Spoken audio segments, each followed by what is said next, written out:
can go through what we have studied yesterday. Randomly, I will ask a few questions. Just we will test our understanding and then we will go ahead.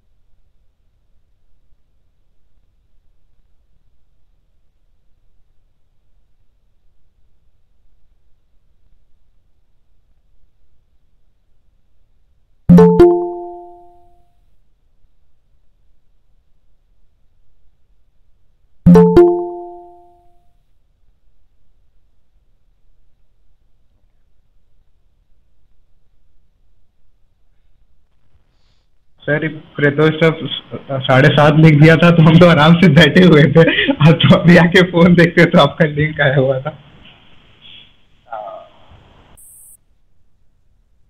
चलिए शुरू करते हैं। Sir आज bio है ना?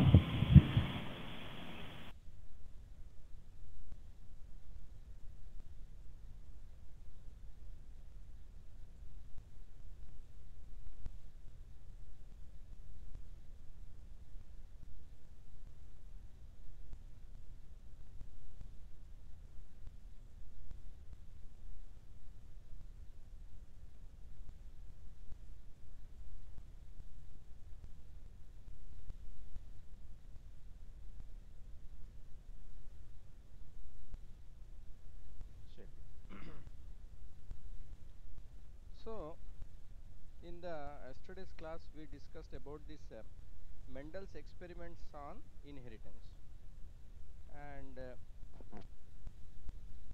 2-3 most important points are there in this one. Number one is why.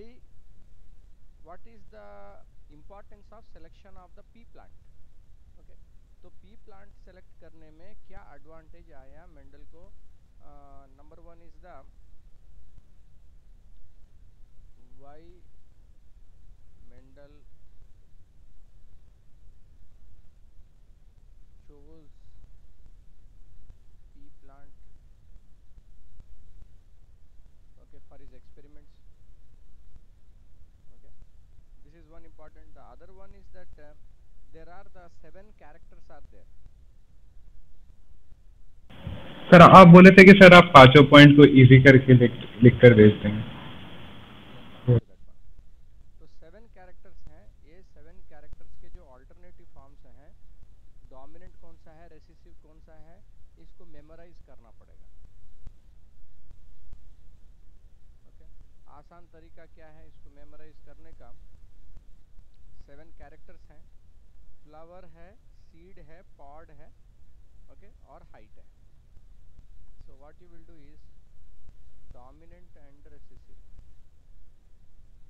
Dominant में क्या करोगे? टॉल। रेसिसिव में क्या है? शॉर्ट। ठीक, करने के बाद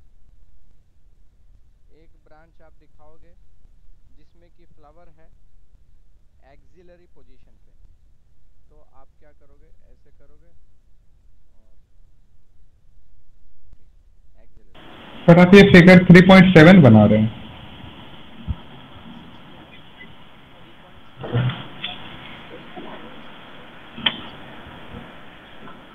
16 3.7 सर ये एग्जाम में आएगा?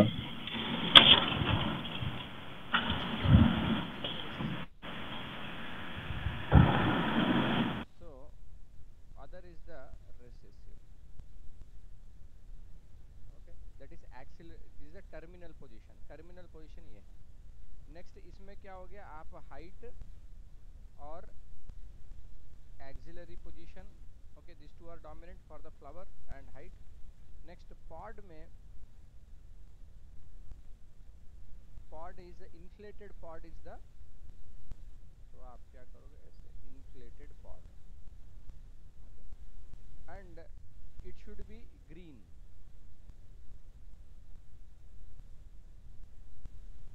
Okay, inflated pod with round seeds. The seeds will be yellow, which is dominant. Okay, ऐसे बनाइए। इसमें कॉन्स्ट्रिक्टेड है। okay, इस तरीके से आप डायग्राम बनाइए। wrinkled. Okay, whatever dominant characters are there, you put on one side. Okay, you make a figure. Okay, you show me after you make the figure. Okay, तो जो 7 कैरेक्टर्स है, इस तरीके से, ये कोई बहुत ज़्यादा ब्यूटीफुल डायग्राम का ज़रूरत नहीं है। हियर इम्पोर्टेंट क्या है आपको याद रखने के लिए कि जो 7 डोमिनेंट कैरेक्टर्स आपको एक ये रफ फिगर में आ जाना चाहिए। ओके, और उसके रेसेसिव इधर आ जाना चाहिए। That is important. So you will focus on only one, that is a dominant. Automatically आपको रेसेसिव याद रहेगा। This is second point.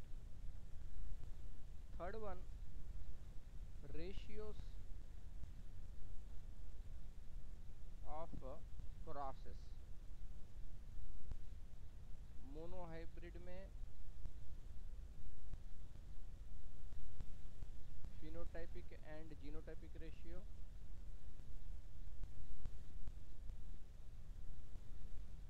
same with the dihybrid, the phenotypic ratio। ये आप याद रखेंगे। मोनोहाइब्रिड में phenotypic ratio क्या आता है? 3:1। Yeah, that is in the F2 generation। F2 generation Yes. 3:1। और जीनोटाइप जो है 1:2:1। ओके, अगर ये पूछा जाए कि F1 जनरेशन में अगर प्योर, Sir, 100% dominant। हाँ, if yes, you will get only the dominant ones। if there is a pure only tall tree and pure dwarf, ये दोनों को अगर क्रॉस करते हैं तो F1 जनरेशन में आपको क्या मिलेगा? तो उसमें आप क्या बोलेंगे? all will be 100% dominant। all will be tall। Okay, dihybrid में phenotypic ratio है 3:9।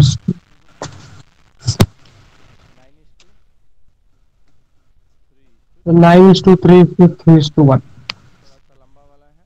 ओके, तो एक जगह पे आप लिख लीजिएगा इसको, ठीक है। और this ratio you will remember. Next,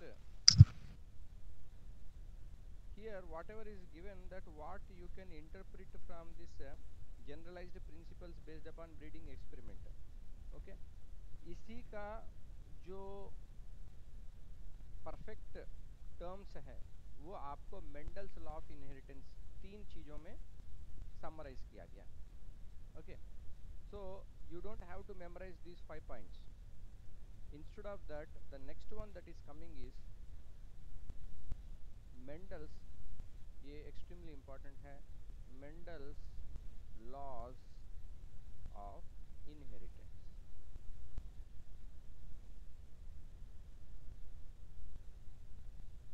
okay, can be given as a descriptive question, state the Mendel's law of inheritance, or Yes। it can be given as specific एक ही लॉ को लेके उसके बेसिस पे क्वेश्चन पूछा जा सकता है। तो वन बाय वन हम लोग देखेंगे। 3 ही लॉ है।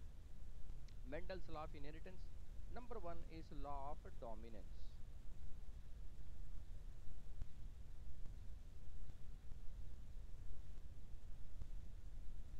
The law of dominance, it is saying that out of a pair of contrasting characters present together, only one is able to express itself while the other remains suppressed। okay? दो contrasting characters एक साथ जब रहेंगे तो दोनों एक साथ कभी एक्सप्रेस नहीं होंगे। ओके, जैसे कि purple and white flower, purple and white flower are there, the 2 alternative forms. एक ही पौधा में या तो पर्पल फ्लावर फॉर्मेशन आएगा या तो वाइट फ्लावर का फॉर्मेशन आएगा, दोनों एक पौधा में नहीं आएगा। Because that is what is the law of dominance is telling, only one is able to express itself while the other remains suppressed। okay, the one that expresses is the dominant character and the one that is unexpressed is the recessive character। the recessive character can only express when the pair consists of both recessive, that is homozygous recessive। ठीक है, so the law of dominance in this one, dominant gene will express and dominant expresses, the recessive will express only when homozygous recessive. Okay, तो इसका मतलब जब small ए होगा तभी ये express होगा। जब कैपिटल ए आ गया, डोमिनेंट जीन आ गया, तो केवल डोमिनेंट जीन ही एक्सप्रेस होगा। यही है law of dominance. Understood all of you? Any doubt you have in this one?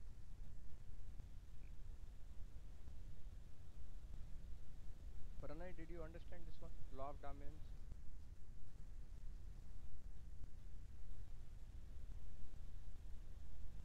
Yes, sir. Next, law of segregation.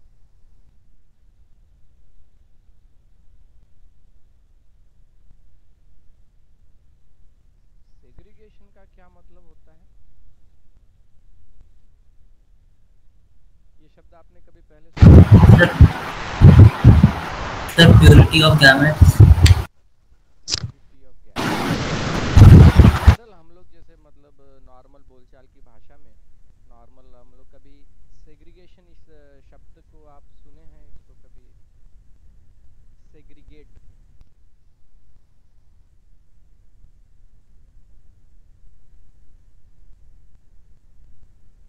देखिए जैसे बोलते हैं The segregate form of something. It's a pure sir form. Separating people in different caste, मतलब different caste पे basis पे separate करना। Separate करना, हाँ, that is the point here. Segregation यानी सेपरेशन। किसी भी एक बेसिस या अलग बेसिस के ऊपर आप चीजों को सेपरेट करेंगे, अलग करेंगे, तो उसको हम लोग बोलते हैं सेग्रीगेशन। तो लॉ ऑफ सेग्रीगेशन, तो इनका कहना है कि जो जीन्स हैं, डोमिनेंट जीन है, रिसेसिव जीन है, ये जो सेग्रीगेट होंगे या सेपरेट होंगे, इनका भी एक प्रिंसिपल है। ये प्रिंसिपल है law of purity of gametes.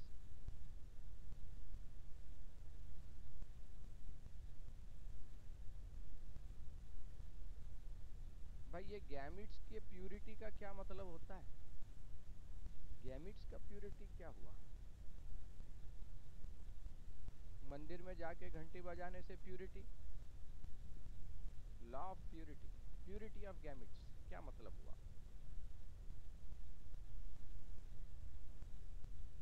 Pure, जिस तरीके से हमने बताया कि pure line plant, tall plant का हम प्यूर लाइन डेवलप कर रहे हैं, इसका मतलब उसमें डॉर्फ वाला कैरेक्टर कभी भी नहीं आएगा, उसमें केवल होमोजाइगस डोमिनेंट रहेगा। वो उसके सर वेरिएशन नहीं आएगा, इसका मतलब ये ना। मतलब सर एक जनरेशन से दूसरे जनरेशन में वेरिएशन नहीं आएगा, सारा सेम हो जाएगा। वेरिएशन एक अलग चीज होता है। वेरिएशन जो है ना, वो रिकॉम्बिनेशन, मियोसिस में रिकॉम्बिनेशन के कारण आता है तो टॉल कैरेक्टर का जीन आपका इसमें, लेकिन इसमें कभी कभी क्या होता है, रिकॉम्बिनेशन के दौरान जीन्स में म्यूटेशन आ सकता है, उसमें बदलाव आ सकता है, ठीक है? तो वो सब टॉल प्लांट ही हैं, लेकिन क्या सभी टॉल प्लांट एक ही जैसा टॉल रहेंगे? उसमें भी कोई बहुत ज्यादा टॉल हो सकता है, कोई कम टॉल हो सकता है, क्योंकि एक पॉपुलेशन में हमेशा वेरिएशन रहता है। No two individuals are identical, एक जैसा कभी भी दो इंडिविजुअल नहीं होगा, जरूर कुछ ना कुछ वेरिएशन एक पॉपुलेशन में हर इंडिविजुअल में आता है। तो उसका कारण है मियोसिस, वेरिएशन, रिकॉम्बिनेशन है। लेकिन यहाँ पे जो है हम लोग क्या बोल रहे हैं, प्यूरिटी ऑफ गैमेट्स की बात कर रहे हैं, या प्लांट्स में प्यूर लाइन की बात कर रहे हैं।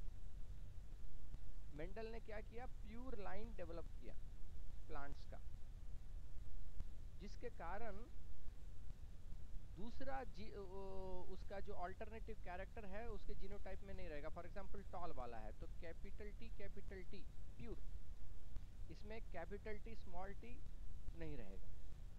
ठीक है, ये हो गया प्योर लाइन। तो उसी तरीके से हो गया प्यूरिटी ऑफ गैमिट्स। गैमिट्स में हैप्लॉइड होता है कि डिप्लॉइड होता है? डिप्लॉयड। हैप्लॉइड। हैप्लॉइड सर, हम माइक सर हैप्लॉइड बोल दिए, फिर देखते हैं सर माइक ही बंद है, फिर माइक चालू करके हैप्लॉइड बोलते हैं। देखिए Ayush, we can not to do this. Sir gamete sir haploid ही होता सर, मुंह से डिप्लॉयड निकल गया सर। इसमें हम लोग जो है अभी इस स्टेज पे कंफ्यूज हो no sir, I know sir, हाँ, मुझे पता है। तो गैमेट्स जो हैं ये हैप्लॉइड हैं। ये देखिए हम लोग जब पौधे के बारे में जीनोटाइप बोलते हैं तो उसका दोनों, जो माँ की तरफ से आया और जो दूसरे पेरेंट की तरफ से आया, दोनों का हम लोग बात करेंगे। ओके, इसीलिए डिप्लॉइड है। लेकिन गैमेट्स में तो एक ही रहेगा सेट। ठीक, तो प्यूरिटी, लॉ ऑफ प्यूरिटी, तो इनका क्या कहना है? The two members of a pair of factors separate during the formation of gametes. The two members of a pair of factors. तो यहाँ पे इन्होंने एक नया शब्द घुसा दिया, फैक्टर्स। ओके, आपके टेक्स्ट बुक में क्या हो रहा है कि अलग अलग शब्दों का प्रयोग है। जेनेटिक्स में कई शब्द आते हैं, टर्म्स आते हैं। Character, alternative forms, allele, gene. Okay, genes के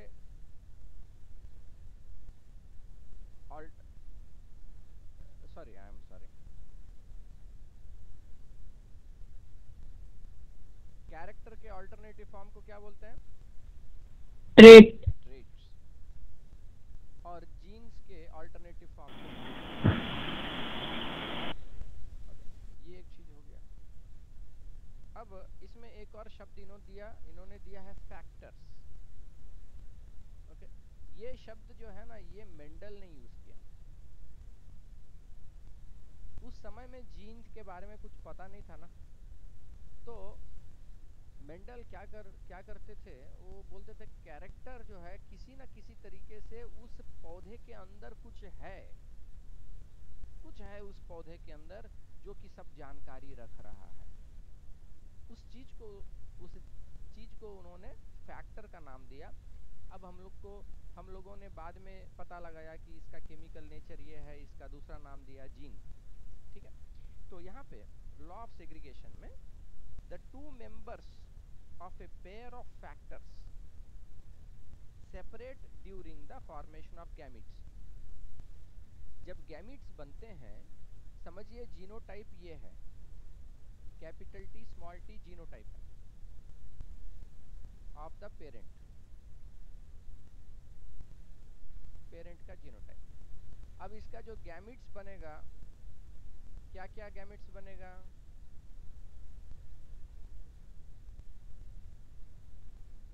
बोलिए आयुष्मान, बोलिए क्या क्या गैमेट्स बनेगा?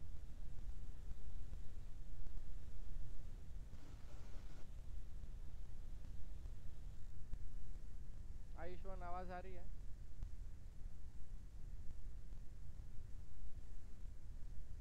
आई think Ayush is having some problems, you are in the village still.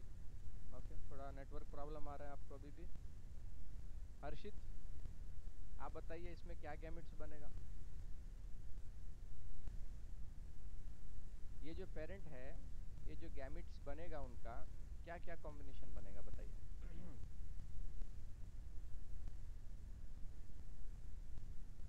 My भाई, ओ हो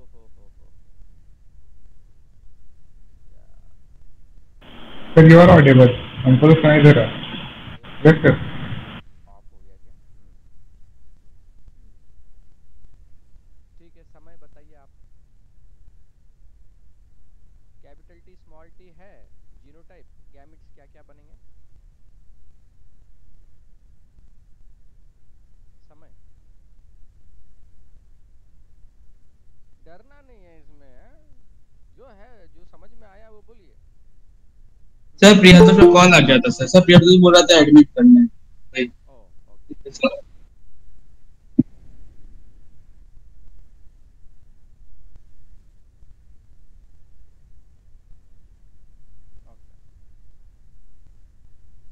बताइए हर्षित, बताइए इसमें क्या गैमिट्स का क्या बनेगा जीनोटाइप। सर हम वेटिंग रूम में पड़े थे। अब कॉल तुम्हारा ही आया था क्या? हाँ सर।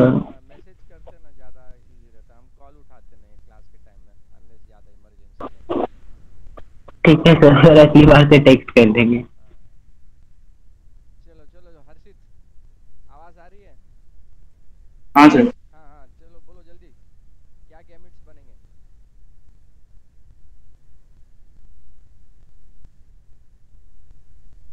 No idea.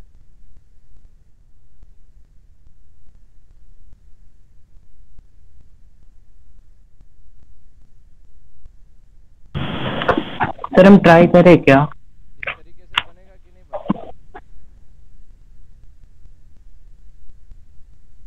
देखिए ये कैरेक्टर का ऑल्टरनेटिव फॉर्म्स है, एलील्स या जीन्स का जो ऑल्टरनेटिव फॉर्म है, ठीक है। एक आदमी में दोनों कैरेक्टर है, कैपिटल टी वाला इसमें देखिए जीन है और स्मॉल टी, एक मदर की तरफ से आया एक फादर की तरफ से आया ये जीन, ठीक। कैपिटल टी फादर की तरफ से आया, स्मॉल टी मदर की तरफ से आया, फॉर एग्जांपल ऐसे लेते हैं, ठीक है। अब ये जो बच्चा है, okay, is grown up producing the gamete. So when you producing the gamete, whether for example if it is a male producing the sperm cells, so whether the sperm cell will have both these genes capital T and small t. हर्षित बोलिए। The gamete cells whether it will have both the genes or it will have only one of the genes. It is a haploid, no? Gametes are haploid, no?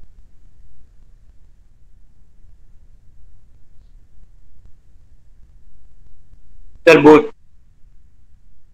Gametes will have both.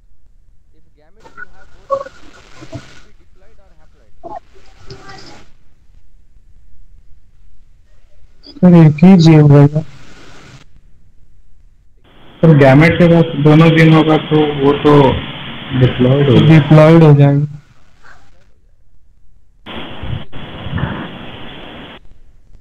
Parents जो हैं, okay, यानी एक person में diploid होता है, दोनों jeans आते हैं, एक मदर की तरफ से एक फादर की तरफ से, इसीलिए हम इसको डिप्लॉयड बोल रहे हैं। लेकिन इसका जब गैमिट्स बनेगा, गैमिट्स में केवल एक जीन एक गैमिट में रहेगा। फॉर एग्जांपल ये एक स्पर्म सेल में रहेगा, ये दूसरे स्पर्म सेल में रहेगा। एक स्पर्म सेल के अंदर दोनों जीन्स नहीं होगा, तब क्या होगा, ये जब फ्यूज करेगा एग सेल के साथ, okay, then if the egg cell is for example having the capital T, okay, तब कैपिटल टी बन के नया जनरेशन में ये जीन्स का कॉम्बिनेशन रहेगा, फिर डिप्लॉयड बन जाएगा, ओके। अगर यहाँ पे गैमिट्स हैप्लॉयड नहीं रहेंगे, डिप्लॉयड रहेंगे, तब जब sperm cell and egg cell are going to fuse, what you will get? Double plus double is equal to what?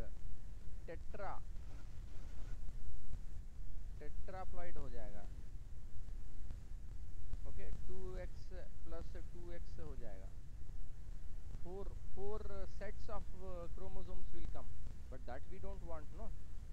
We want the offsprings, whatever children are going to form, they should also be diploid only, okay. Now you have understood, Harshit. You cannot afford to not understand this point, you have to understand it. Are you clear with this? Yes sir. Haploid and diploid. Tell me, gametes are haploid or diploid?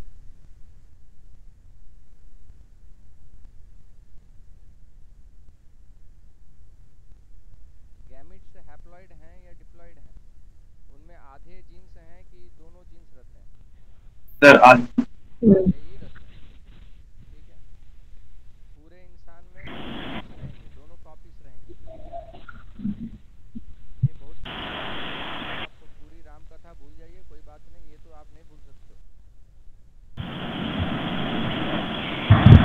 Sir हम chapter सब revise कर रहे थे, तो पुराना वाला chapter से एक डाउट था सर, हम पूछ रहे या फिर क्लास में पूछ रहे।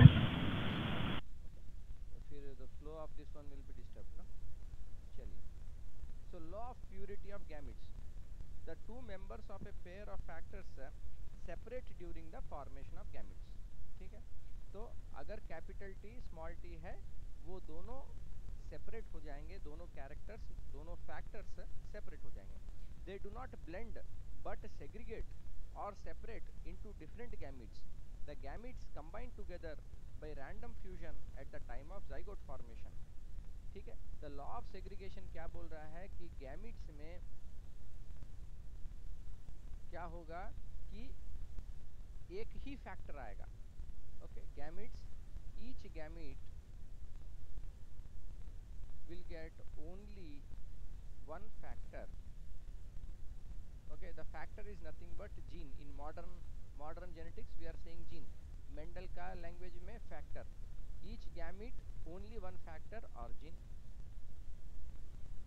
और for example capital T small t था parent में, gamete में ऐसा नहीं होगा कि ये दोनों के बीच वाला कॉम्बिनेशन आ गया। उस समय में जब ये सब चीज लोगों को नहीं पता था तो सबको प्रूव करना पड़ता है ना। ऐसा भी हो सकता है ना कि भाई गैमेट्स में टॉल और डॉर्फ शॉर्ट का बीच वाला जीन आ जाए। ओके, ये दोनों के बीच में कुछ मिक्सिंग होके मीडियम हाइट वाला जीन आ जाए गैमेट्स में, ऐसा भी तो हो सकता है। लेकिन लॉ ऑफ सेग्रीगेशन क्या बोलता है?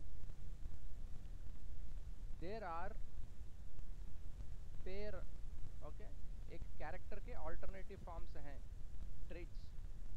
यहाँ पे हम लोग बोल रहे हैं एलील्स, जीन्स का ऑल्टरनेटिव फॉर्म्स एलील्स। मेंडल इसको बोला फैक्टर्स। तो हर गैमेट में केवल एक ही फैक्टर आएगा, इसका कोई मिक्स करके आने वाला फैक्टर नहीं आएगा। या तो ये आएगा या तो ये आएगा। यही बोल रहे हैं कि लॉ ऑफ सेग्रीगेशन या law of purity of gametes, वो प्योर होगा, इसमें प्योर होगा या इसमें प्योर होगा, ये दोनों का मिक्सिंग नहीं होगा। समझ गए? Any doubt you have? Law of segregation या law of purity of gametes सबको समझ में आया? कोई डाउट है पूछिए।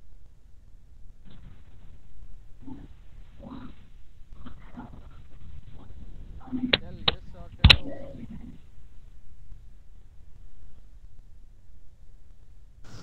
No doubt, sir. No, all of you? Yes. समझ में आया ना? Law of segregation is or law of purity of gametes. Gametes. So यहाँ पे जो सर लिखे है each gamete only one factor, sir इसका मतलब सर ये जो T है सर और फिर छोटा वाला T जो है सर, एक कैपिटल और एक स्मॉल वाला है सर, मतलब उन दोनों में से कोई एक फैक्टर ही रहेगा। फैक्टर एक गैमेट होगा, ठीक है, या तो ये होगा या तो ये होगा, दोनों नहीं होगा, ना ही दोनों का कोई मिक्सिंग किया हुआ कुछ, वो भी नहीं होगा। वही उसी का मतलब होता है प्यूरिटी, एकदम प्योर, या तो ये या तो वो, बीच का मामला नहीं, दोनों को मिक्स किया हुआ मामला नहीं।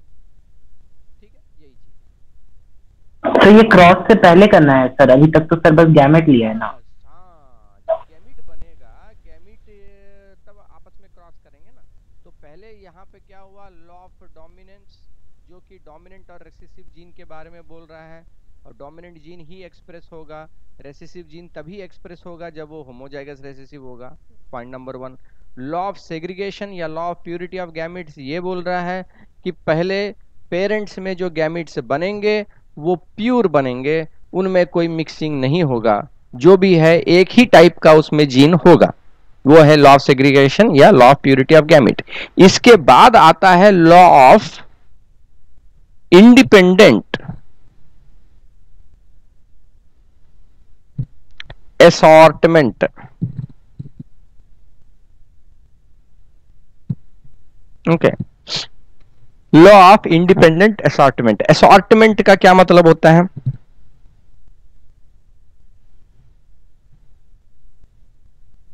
Sir placement.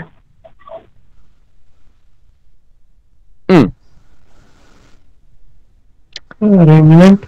अरेंजमेंट, हाँ, ज्यादा अच्छा टर्म है अरेंजमेंट। अब देखिए मिठाई के दुकान में अलग अलग टाइप के जो मिठाइयां हैं उनको बड़े अच्छे तरीके से सजा के रखा गया, सबको मिक्स करके नहीं रखना है, सबको अलग अलग रखा गया है, उसको इंडिपेंडेंटली असॉर्ट करके रखा है। There was an assortment of sweets, ठीक है। तो जब हम लोग बोलते हैं असॉर्टमेंट तो हम लोग बोलते हैं हर चीज को बढ़िया से सेपरेट करके सजा के रखा गया, असॉर्टमेंट। तो यहां पे क्या है, लॉ ऑफ इंडिपेंडेंट असॉर्टमेंट, यानी एक से ज्यादा चीज है तब ना आप सेपरेट करके सजाएंगे, ये एक पॉइंट है। लॉ ऑफ इंडिपेंडेंट असॉर्टमेंट में एक से ज्यादा जब कैरेक्टर के बारे में बात होगा तो यह है कि क्या एक कैरेक्टर दूसरे कैरेक्टर को इन्फ्लुएंस कर सकता है। जैसे कि डाइहाइब्रिड क्रॉस, मोनोहाइब्रिड क्रॉस में तो एक ही कैरेक्टर की बात हुई, करेक्ट। डाइहाइब्रिड क्रॉस में दो कैरेक्टर्स को हम लोग एक साथ कंसीडर कर रहे हैं, क्रॉस करा रहे हैं। तो जब आप एक से ज्यादा कैरेक्टर को क्रॉस करा रहे हैं एक साथ, तो क्या एक कैरेक्टर दूसरे कैरेक्टर को इन्फ्लुएंस कर सकता है?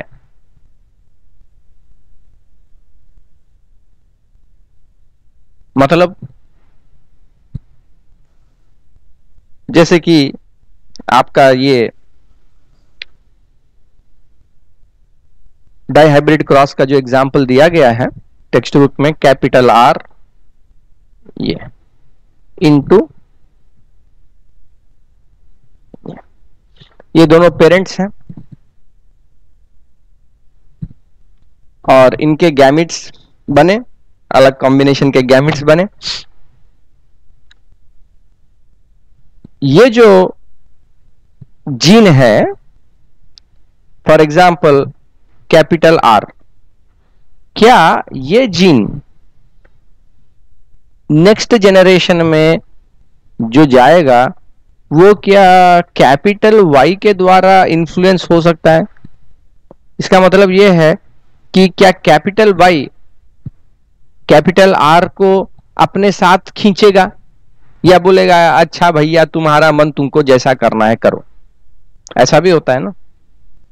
तो यहां पे यही चीज बताया गया, law of independent assortment, when there are two pair of characters the distribution of the alleles of one character into the gametes is independent of the distribution of the alleles of the other character। यानी ये जो capital R के जो gametes बनेंगे और capital Y के जो gametes बनेंगे वो इंडिपेंडेंटली बनेंगे। The distribution of the alleles of one character into the gametes is independent of the distribution of the alleles of the other character। इसके गैमिट्स बनने का और इसके गैमिट्स बनने का आपस में कोई लेना देना नहीं है, ये इंडिपेंडेंटली गैमिट्स इनके बनेंगे, इसके इंडिपेंडेंट गैमिट्स बनेंगे। ओके, इसको और आप क्लियरली अगर समझना चाहेंगे तो अब समझिए कि यहां पे जो एग्जाम्पल है राउंड एंड येलो है ना, जब हम लोग क्रॉस किए रिजल्ट आपको 9:3:3:1 जो आया फिनोटाइपिक रेशियो,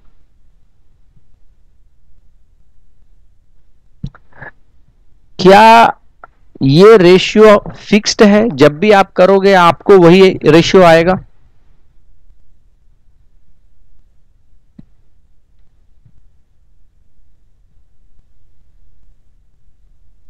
डाइहाइब्रिड क्रॉस में F2 जेनरेशन में फिनोटाइपिक रेशियो 9:3:3:1 है, correct?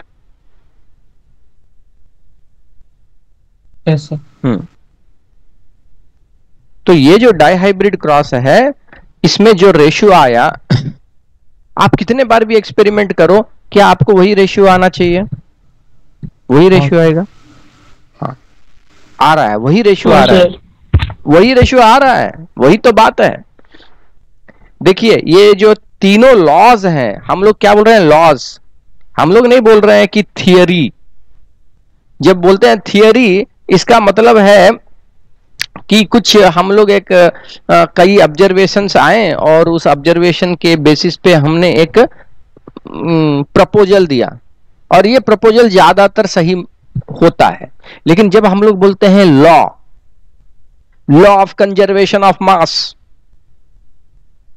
Mass can neither be created not destroyed, ये क्या है? लॉ है। तो इसमें क्या एक्सेप्शन मिलता है क्या? इफ बट नहीं होता है। तो उसी तरीके से मेंडल के जो ये तीन लॉ हैं, इसको हम लोग theory of dominance, theory of segregation नहीं बोल रहे हैं, लॉ बोल रहे हैं। तो आप कितने बार भी एक्सपेरिमेंट कीजिए, आपको रेशियो वही मिलेगा 9:3:3:1। ठीक है। तो कहने का मतलब यह हुआ कि लॉ ऑफ इंडिपेंडेंट असॉर्टमेंट में जो एक कैरेक्टर के जो एलिल्स हैं, here for example capital R है, इसका जो गैमीट्स बनेगा वो इसके ऊपर डिपेंड नहीं करेगा। यानी अगर एक इंडिविजुअल बना रहा है 50% इधर, इस केस में फॉर एग्जांपल 50% कैपिटल आर बनेगा और 50% कैपिटल वाई बनेगा। ऐसा नहीं है कि कैपिटल वाई कैपिटल आर को डोमिनेट करेगा।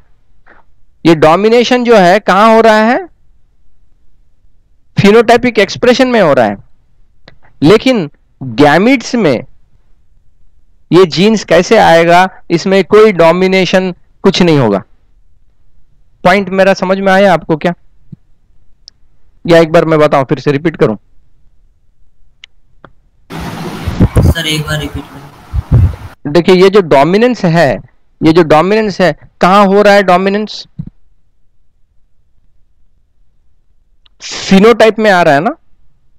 मतलब आप जैसे टॉल एंड डॉर्फ है, ठीक है, तो जब हेट्रोजाइगस है इस तरीके से कैपिटल ए स्मॉल ए, अगर कैपिटल ए डोमिनेंट जीन है तो आपको डोमिनेंट जीन ही एक्सप्रेस होगा। ठीक, ये हो गया लॉ ऑफ डोमिनेंस। लेकिन जो गैमीट बन रहे हैं, हम लोग अभी एक्सप्रेशन की बात ही नहीं कर रहे, अभी पेरेंट है, पेरेंट ने क्या किया? गैमीट्स बनाया बस। तो ये जो पेरेंट के जो गैमीट्स बन रहे हैं, उन गैमीट्स में ये जो एलील्स हैं, alleles of the character of the gene, ये क्या एक दूसरे को इन्फ्लुएंस करेंगे? यानी हम लोग डाइहाइब्रिड क्रॉस में एक से ज्यादा ले रहे हैं ना, जीन्स 2 ले रहे हैं, क्या राउंड वाले स्पर्म्स ज्यादा बनेंगे for example compare to yellow वाले स्पर्म्स? No sir. नहीं, क्यों? यहां पे क्यों भैया? राउंड राउंड डोमिनेंट है, for example yellow yellow dominant है, यहां पे भी ये रिसेसिव है, ये रिसेसिव है, जो भी है वो तो एक्सप्रेशन के लेवल पे है ना। लेकिन जो गैमीट बनाना है, गैमीट बनाने में एक जीन दूसरे को इन्फ्लुएंस नहीं कर सकता। 50% आपको राउंड गैमीट्स बनेंगे और 50% येलो गैमीट्स बनेंगे इधर। उसी तरीके से यहां पे 50% रिंकल्ड बनेंगे, 50% ग्रीन बनेंगे। क्या? Gametes, not plants, gametes. थोड़ा सा अभी भी कंफ्यूजन है? No sir. ये केवल लॉ ऑफ इंडिपेंडेंट असॉर्टमेंट किसके ऊपर अप्लाई होता है? मोनोहाइब्रिड क्रॉस में अप्लाई होता है क्या? सर क्या बोले? लॉ ऑफ इंडिपेंडेंट असॉर्टमेंट क्या मोनोहाइब्रिड क्रॉस में अप्लाई होता है? No sir. नहीं होता है। क्यों? नहीं सर। क्यों? सर एक ही रहता है। एक ही है ना भैया, एक ही रहता है। हाँ, एक ही। जब एक ही कैरेक्टर यूज कर रहे हैं हम लोग मोनोहाइब्रिड क्रॉस में, तो उसमें असॉर्टमेंट की बात ही कहां आ रही है? असॉर्टमेंट का ही मतलब हुआ एक से ज्यादा होना चाहिए और उनको अलग अलग करके जो है बढ़िया से बनाना है। तो यहाँ पे जब अपने सिलेबस में तो डाई हाइब्रिड के ऊपर है नहीं, try hybrid, tetra hybrid, cross वो सब है नहीं, डाई हाइब्रिड ही है। तो इसीलिए सीधा सी बात यह है कि when there are two pair of characters the distribution of the alleles of one character into the gametes is independent of the distribution of the alleles of the other character। ठीक है, दोनों को 50-50% चांस है, बराबर का chance है, कोई एक दूसरे को इन्फ्लुएंस नहीं कर सकता है गैमीट्स बनने में। ठीक, सो इस तरीके से 3 लॉस मेंडल ने बताए, law of dominance, law of segregation and law of independent assortment. आपके टेक्स्ट बुक में जो लैंग्वेज यूज किया गया है, जो टर्म्स यूज किया है, same to same, ditto to ditto, यही आपको डेफिनेशन में उतारना है। ओके, इसमें आप कोई भी संशोधन नहीं करेंगे। जो क्वेश्चन वगैरह इसमें पूछा गया, state the law of dominance, italics में जो लिखा हुआ है सीधा सीधा छाप देना है उसको। ठीक है, इसके रिलेटेड जो क्वेश्चन है, अगर वन मार्क क्वेश्चन आएगा, कुछ भी आएगा, तो ये चीज आप समझ गए हैं, पॉइंट को आप समझ गए हैं, you will be able to answer. We will practice some questions also. What are the application of Mendel's law? So the knowledge of the basic Mendelian principles gives us an idea about the new combinations in the progeny of hybrids and enable us to predict their frequency. Mendel का जो law है उसको use करके हम लोग जैसे कि Punnett square बनाए, पनेट स्क्वायर बना के हम लोग क्या बोल सकते हैं, अगर ये टाइप का पेरेंट है, वो टाइप का पेरेंट है, आपस में क्रॉस करेंगे तो आने वाले जनरेशन में किस टाइप के होंगे, ये हम लोग बोल पा रहे हैं ना। वही चीज है मेंडल्स लॉ से, यही हम लोग बोलते हैं the knowledge of the basic Mendel principles gives us an idea about the new combinations in the progeny of hybrids and enable us to predict their frequency. Ratio क्या है उसका, फ्रीक्वेंसी क्या है, ये हम लोग बोल पा रहे हैं। Next, such information is of great importance to both plant and animal breeders for producing better breeds. Okay, so those who are trying to make the new breeds of the plant varieties and animal varieties, so what they will do? They will do this kind of. Sir मेरे पापा यही करते हैं। हाँ। Okay, तो इसमें जो है, जो प्लांट ब्रीडिंग का काम है या एनिमल ब्रीडिंग का काम है, दोनों में ही क्या होता है, इन इंफॉर्मेशन, ये जो मेंडल का जेनेटिक्स है आज भी वो एप्लीकेबल है, इसको यूज किया जाता है। आप उससे पता लगा सकते हो कि आपके पास जो पर्टिकुलर प्लांट है या एनिमल है वो प्योर है कि नहीं, वो क्या बोलते हैं उसको, हेट्रोजाइगस है क्या। ओके, और हम न्यू वैरायटीज जब बनाते हैं तो हमको इससे बहुत फायदा होता है, समझने में, बनाने में फायदा होता है। अब जैसे कि आपने देख लिया कि भैया ये बहुत लंबा गाछ है और दूसरा आपने देखिए एक ठो जिसमें कि बहुत सारा फल है, दोनों को आपने क्रॉस कर दिया, क्या आपको दोनों वैरायटीज वाला पौधा आ जाएगा इमीडिएटली? हो सर, कभी नहीं आएगा, कभी भी नहीं आएगा, सेकंड जनरेशन कभी नहीं आएगा भैया।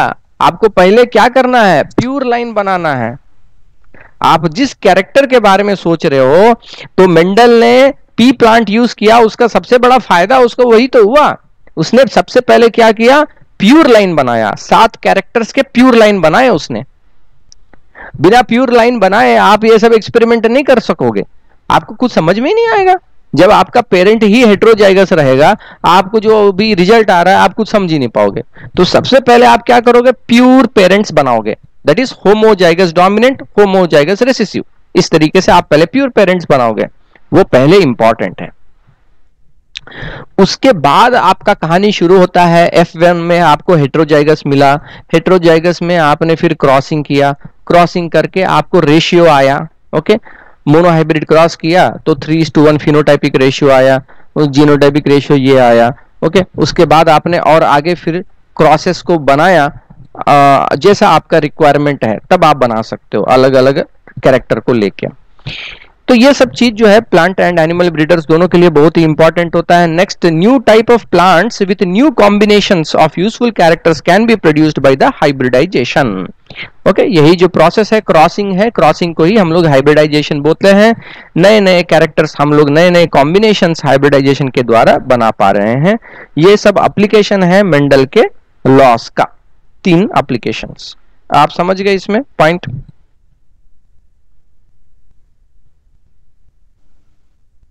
Yes sir. ओके, नेक्स्ट, अभी तक हमने जो भी देखा ये सब क्या है कि नेचुरल चीज है, यानी हम क्या कर रहे हैं, क्रॉसिंग। नेचर में क्रॉसिंग हमेशा होते रहता है रैंडमली। मधुमक्खियां हैं, एक फूल से दूसरे फूल में जंप करते हैं और तब वो जो है एक पोलन एक पौधे से जाके दूसरे में डालते हैं, तो क्रॉस पॉलिनेशन चलते रहता है। ये नेचुरली होते रहता है, हमारे कंट्रोल में नहीं है। लेकिन जब हम लोग खुद चाहते हैं कुछ ऐसा बनाने का, तो हाइब्रिड बनाना चाहते हैं, तब हम लोग आर्टिफिशियल मेथड को यूज करते हैं। और उस समय में हम लोग सही सही तरीके से करने में जो प्रिंसिपल्स के यूज करते हैं वो है मेंडल्स के लॉस को यूज करते हैं। और ये जो है पनेट स्क्वायर जो है, पनेट स्क्वायर बनाते हैं ताकि हम लोग को समझ में आए कि क्या टाइप के फिनोटाइप्स आ सकते हैं, जीनोटाइप आ सकते हैं। ये सब चीज हम लोग यूज करते हैं। एक दूसरा चीज जो होता है वो है mutation.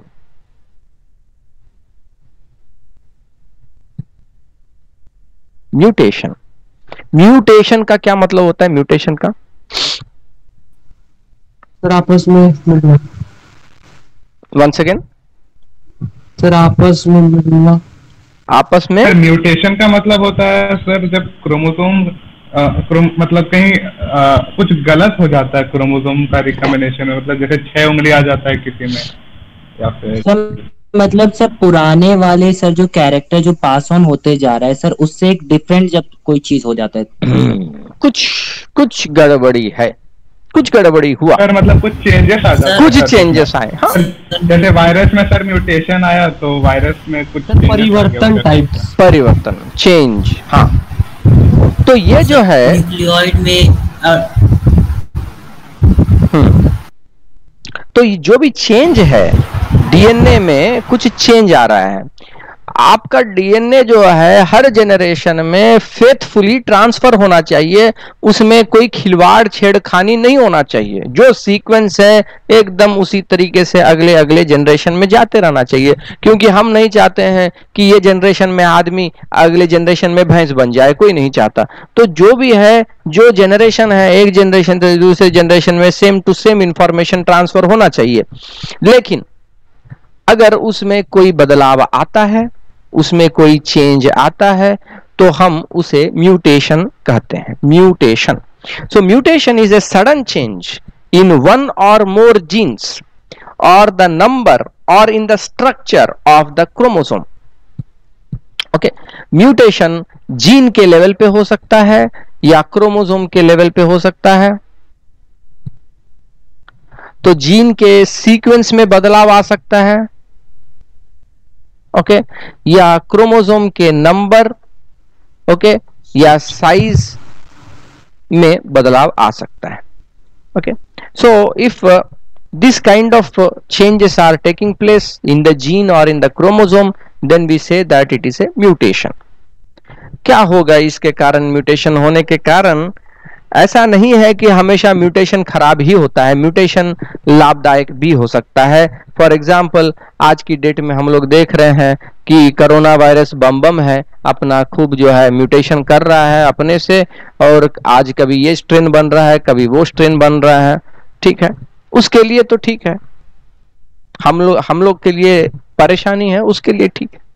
So mutation alters the hereditary material of an organism's cells and results in a change in certain characters or traits. तो म्यूटेशन में क्या हो रहा है? हेरिडिटरी मटेरियल यानी डीएनए, कुछ ऑर्गेनिजम्स में आरएनए भी हो सकता है। ओके, इसके कारण क्या होगा कि उसके ट्रेट्स में बदलाव आएगा।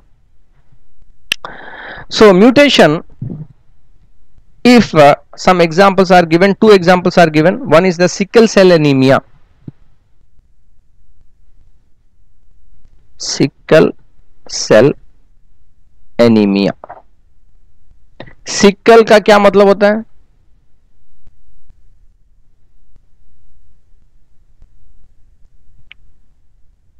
तो सिंगल शायद। CPIM party. Sir hook.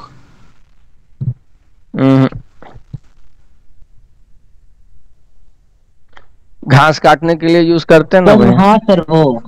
हाँ, घास काटने के लिए जो यूज होता है अंग्रेजी में उसको बोलते हैं सिक्कल।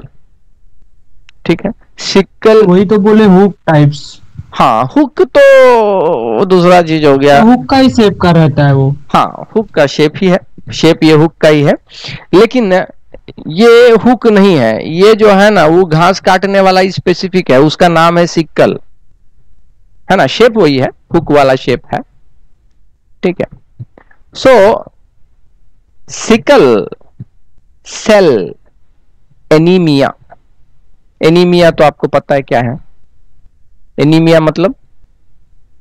नहीं पता सर। अब तो बड़े एनीमिक हो गए हो, ऐसे बोलता है कभी कभी कोई, बोलता है क्या उसको? अनीमिया हो गया। एनीमिया यानी lack of blood. Lack of blood,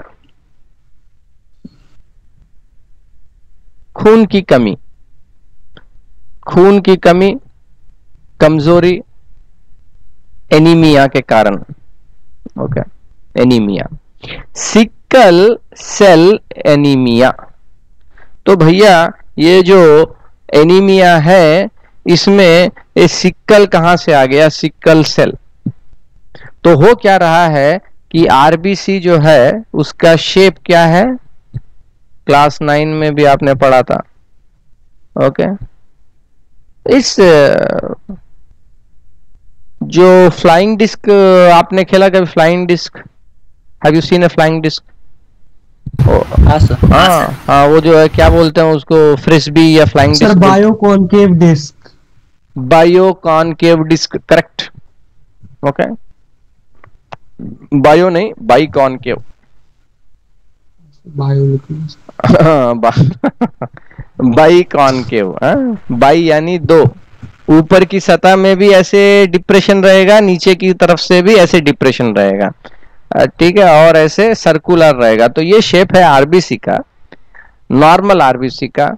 लेकिन सिकल सेल एनीमिया जब हो जाता है तो इसका शेप हो जाता है ये टाइप का,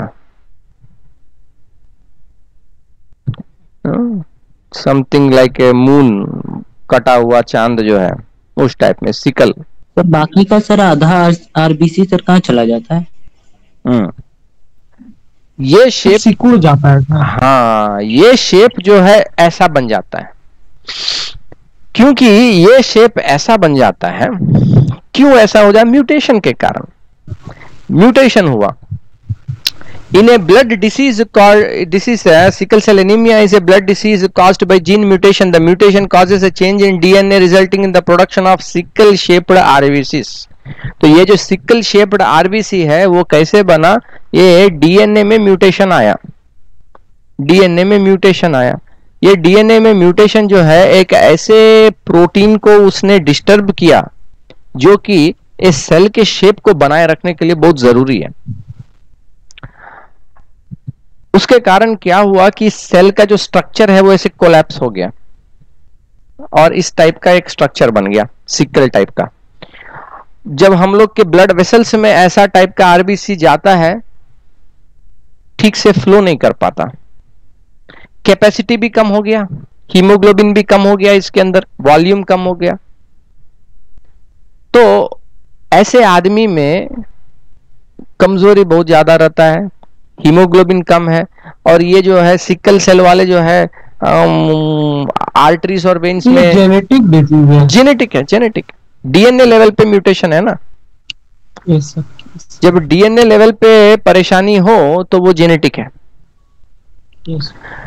तो यहाँ पे जो है ये सीरियस है, नहीं अच्छा डिसीज नहीं है। सिकल सेल उतना सिंपल टाइप का नहीं है, बहुत परेशानी होती है लोगों को, केवल कमजोरी भी नहीं होती है।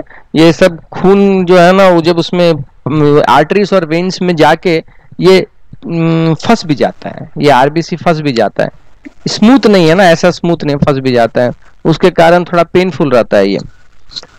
ठीक है, तो ये हो गया सिकल सेल एनीमिया। दूसरा हो गया radio active radiations also alter the gene structure and their effects can be seen generation after generation. An atomic explosion which occurred during world war II in 1945 in Japan, Hiroshima, Nagasaki had led to a number of deformities in the body of plants and animals which are still persisting. तो जो radio active radiations हैं, जो radiations हैं radio active, आपको पता है radio active radiations आपको पता है, करेक्ट? अल्फा रेडिएशन, बीटा और गामा। अल्फा बीटा गामा है।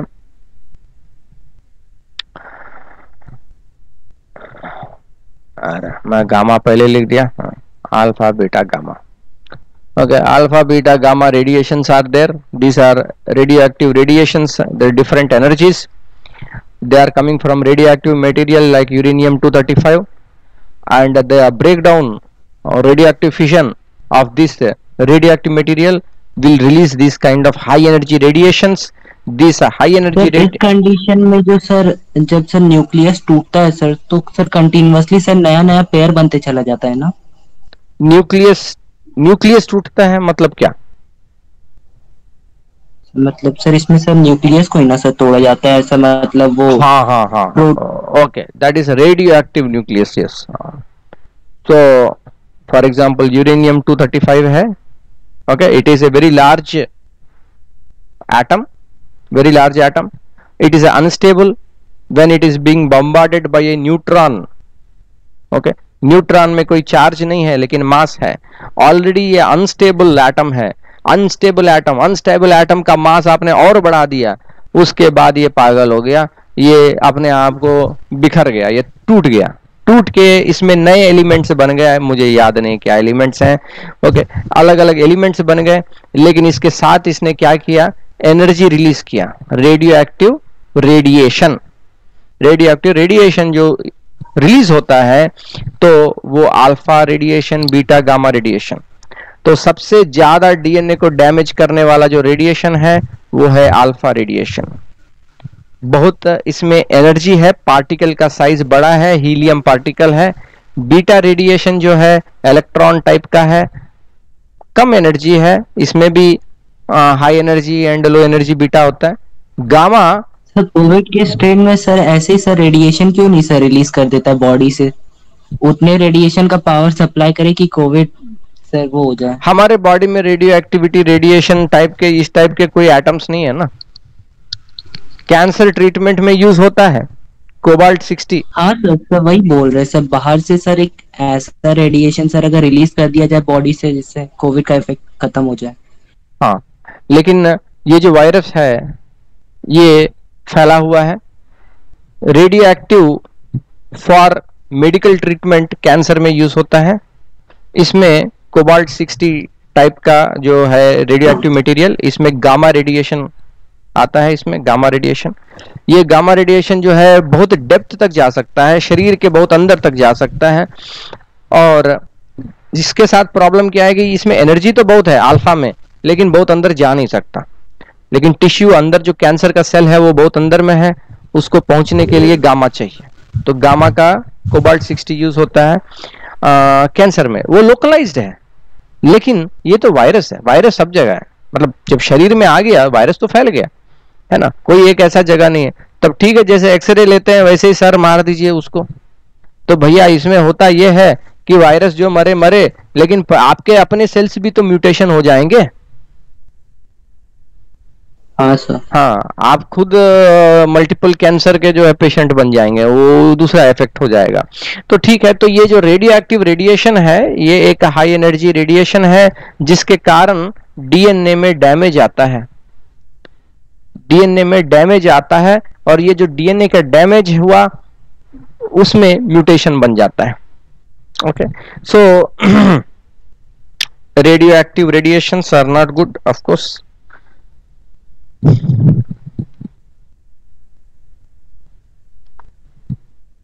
Okay, so what we will do in the next class tomorrow, we will solve